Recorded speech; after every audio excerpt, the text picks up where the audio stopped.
She learns riding bicycle from my bicycle. And each time we have breaks, we are always together. We are proud of her that she is the first female Chief Justice of Nigeria. So, and our own classmate in the 1966-67 set, you know, we are really proud of her, proud of her achievement. She came back from a course in the US a couple of years ago in the 60s. She has this tag on her Volkswagen card. Black is beautiful. As bad as the system is, nobody, no litigant, no lawyer has ever associated Justice Aloma Mariam Mukhtar with corruption. Nobody. And I like her strictness, I like her straightforwardness, I like her no-nonsense attitude, and that I think has helped her in many ways. We are proud of you, our shining star, our mother and role model. May the Lord continue to crown all your endeavors. From all of us, we are proud of you. Thank you very much.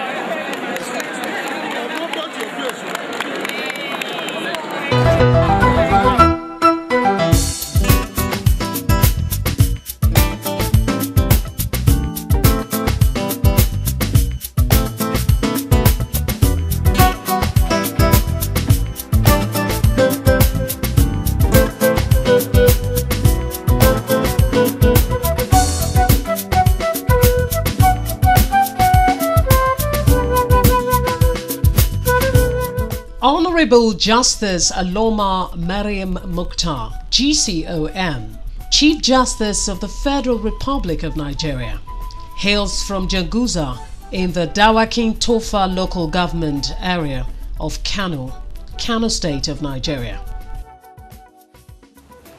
I was born in Lagos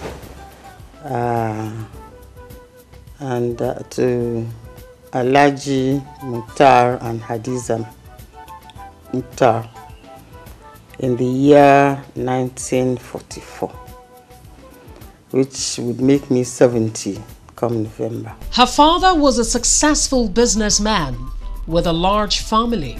And we come from the Agalawa group. And we are called Pataki. When you go to Janguza, you say you want to get to Gidam Pataki. That is the house of the traders, so to speak, or nomadic traders, because traders who move around. Well, the family was quite large, considering the average size family. There were many of us, although many have now gone beyond.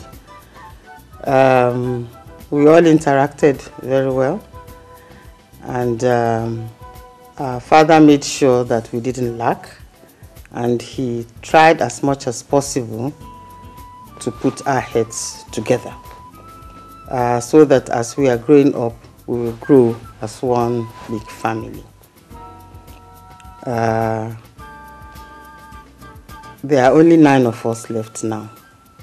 And there's one who lives in Abuja here. In fact, he's the eldest boy. And he tries as much as possible to play the role our father was playing when he was alive. A role of trying as much as possible to get us together, to relate with one another peacefully. I was born in Lagos too, and my sister was born in Lagos.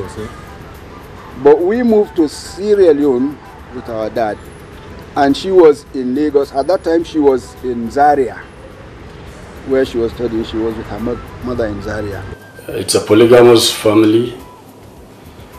Initially, we were about 18, but when our father died, we were 11. 7 girls and 4 boys. We are now just 9. It was a really wonderful childhood that I had. At that time, Lagos was very peaceful, devoid of criminals, and all the bad things that development brings. That is, the society was peaceful. In fact, I remembered once when I came from the north, the first time I went to the King's Twist stores in Marina, I saw an escalator. That was the first time I saw the escalator. And I stood right in front of it, was just watching how it was going up and down, until somebody came and told me to have a try, climb it. And I climbed it, I went up and came down, looking at it with so much wonder. Èmi pẹ̀lú àwọn bàbá wọn bí ẹbí la jẹ́. Her father and I were like relations. He was my benefactor in the neighborhood. He is from Kano. Aloma is his first child.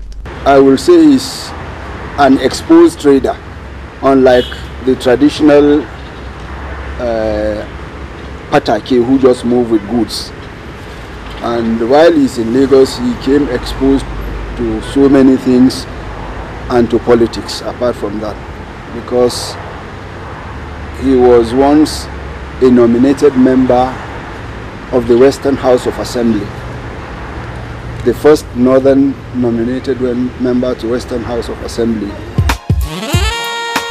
Between 1952 and 1959, she attended St. George's School, Sabongeri, Zaria, now Girls Secondary School, Jafaru, and St. Bartholomew's School, Wasasa, also in Zaria, for her first school leaving certificate. We all stayed in a boarding school with the missionaries, that's in Wasasa, St. Bartholomew's primary school. She's just a very peculiar person from the beginning. She's very quiet and you could distinguish her from some of us that are quite noisy.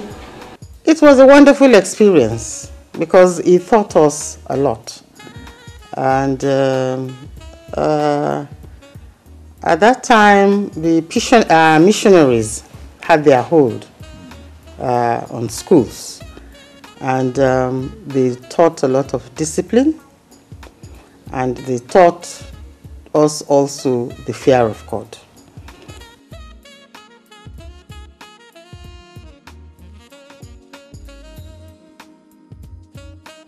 And then at that time, there was no light, no electricity, and there was no running water also. So in the morning, we'll take our buckets to the well.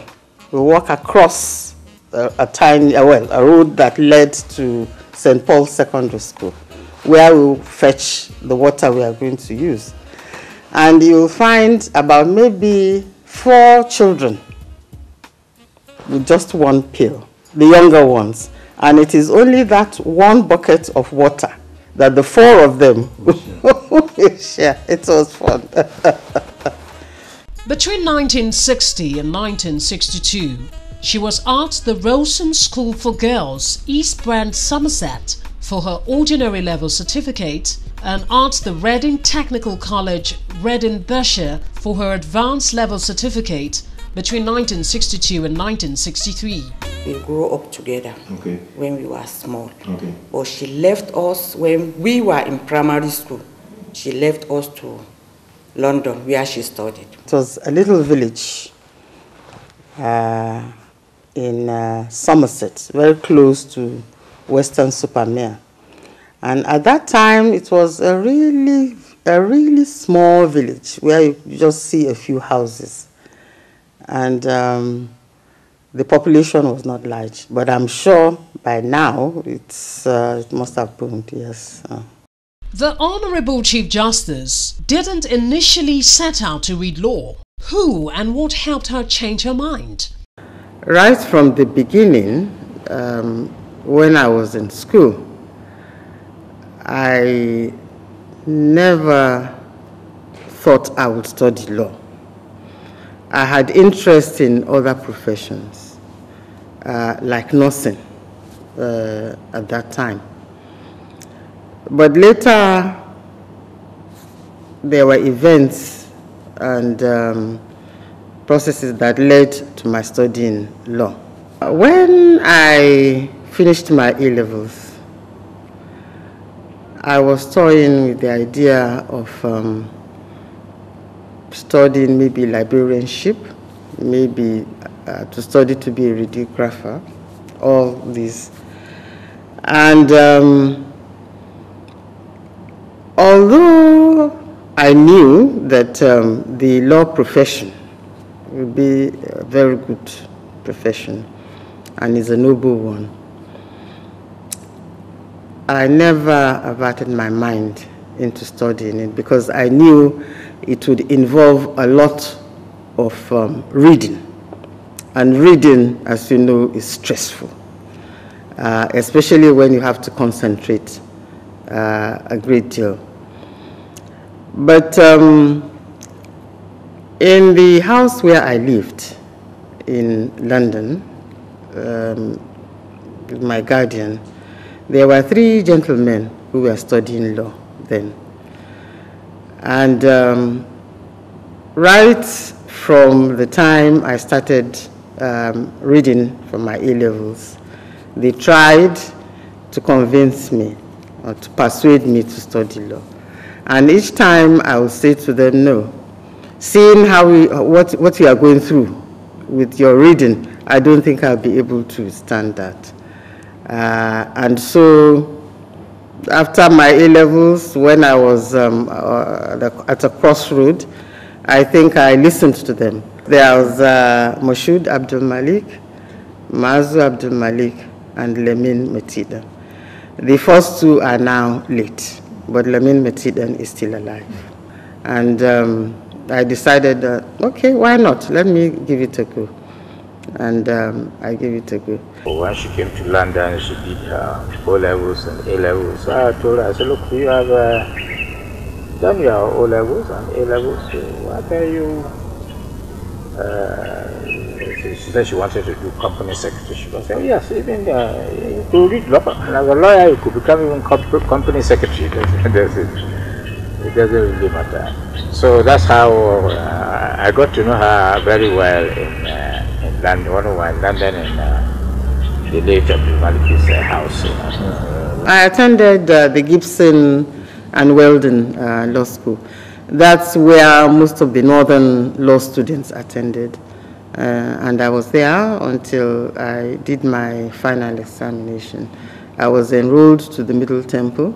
She was at the Nigerian Law School in Lagos and called to the Nigerian bar in June 1967. We had a very lovely time at the Nigerian Law School. And then we used to go to Tafa Balewa Square to eat lunch at that time. So we had fun and we worked hard. Immediately after the law school in 1967, she joined the service of the then Northern Nigeria as a pupil state counsel. She was draftsman in the office of the legal draftsman, Interim Common Services Agency. Between 1969 and 1971, she was State Counsel, Ministry of Justice, Northeastern States. Magistrate Grade 1, 1971 to 1973. Chief Registrar, Kano State Government, Judiciary 1973 to 1977. Judge of the High Court of Kano State in 1977. His Lordship shares her early walking experience. The climate at that time was more of one that that did not really appreciate women, if you see what I mean. Women were not really put on the same. Women were not supposed to be at par with men, but things are changing now, and I think every society now in Nigeria now appreciates the role of women. But that is not to say that I did not discharge my duties as I should have, and or that I was, or that there was any impediment in how I discharged my duties, which was adjudication and disposing of cases.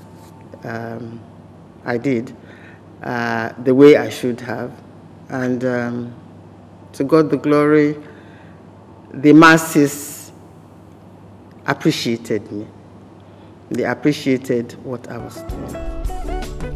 She became Justice of the Court of Appeal in September 1987 and presiding Justice of the same court between 1993 and 2005. She was elevated to the Supreme Court of Nigeria in June 2005, Judge of the Supreme Court of the Gambia from the 23rd of May 2011 to July 2012. Honorable Justice Aloma Mariam Mukhtar became the Chief Justice of the Federal Republic of Nigeria in July 2012, the first female to hold the position.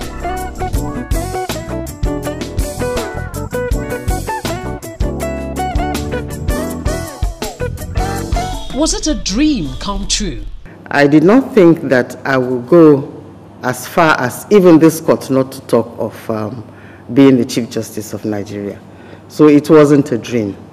It was just what happened and what God wished to happen. The Honorable Chief Justice has held many other important positions in the course of her career. These include bencher from 1993 to 2007, life bencher in 2007, Chairman Body of Benchers, March 2012. She was Vice President of International Association of Women Judges, 1992 to 1994. Foundation President, Nigerian Association of Women Judges, 1990 to 1995. And life member, International Association of Women Lawyers, FIDA International. She is a recipient of numerous awards. Amongst them are Gold Merit Award for her contribution to the development of law in Kano State in 1993, Indomitable Spirit Award in 2001, awards by the Federation of Women Lawyers in 1989, 2003 and 2005, Fellow of the Nigerian Law School 2004, Lifetime Achievement Award in 2005 by the International Association of Women Judges Africa Region. The same year, she was inducted into the Nigerian Women Hall of Fame. In 2007, the Women Forum of the Nigerian Bar Association honored her with the Trailblazer Award. She became a Fellow of the Chartered Institutes of Arbitrators and of Advanced Legal Studies in 2010. She received the Inspirational Women Award same year. Honorable Justice Aloma Mariam Mukhtar was conferred with national honors of Commander of the Order of the Niger GCON in 2006. In 2011, she was Commander of the Federal Republic CFR and Grand Commander of the Niger GCON in 2012. At the Centenary Celebrations Award this year, she was recognized as an outstanding contemporary public servant, the only living judicial officer so recognized amongst the list of 100. In the course of her career, the Honorable Chief Justice has attended many conferences that have